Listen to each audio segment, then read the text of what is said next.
पहला दिन, एक नई जिंदगी की शुरुआत, नए रिश्ते, नया घर और बहुत सी अनकही भावनाएं।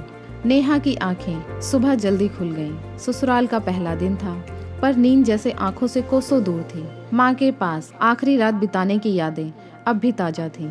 वो गले लगकर रोना, वो माँ की कांपती आवाज में दुआएं देना और वो पापा का चुपचाप आंसू बहाना। नेहा के दिल में सब कुछ जैसे ताजा हो गया। उसने धीरे से कमरे के पर्दे हटाए। सूरज की पहली किरण जैसे उसके नए जीवन की शुरुआत का संकेत दे रही थी। मन तो अब भी पीछे छूटे आंगन में भटक रहा था। नीचे से सासू माँ की आवाज आई, नेहा बेटा उठ गई क्या? चाय बना ले क्या साथ में? नेहा ने जल्दी से चेहरे पर मुस्कान लाई, जैसे खुद को समझा रही हो, अब यही तुम्हारा घर है। रसोई में कदम रखते ही हर चीज नई थी, पर सासू माँ की आंखों में कुछ जाना पहचाना सा नहीं दिखा।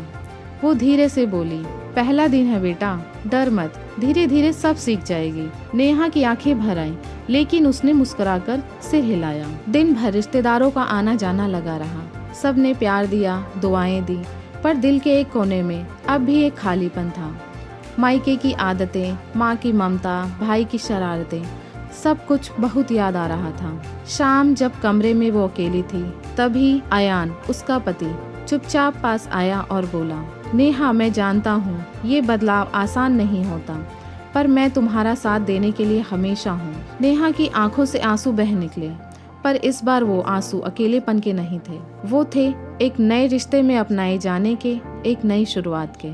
शादी के बाद का पहला दिन शायद हर लड़की के लिए भावनात्मक होता है। कुछ खोने का दर्द और कुछ पाने की उम्मीदें, और इस बीच में एक नई जिंदगी की शुरुआत।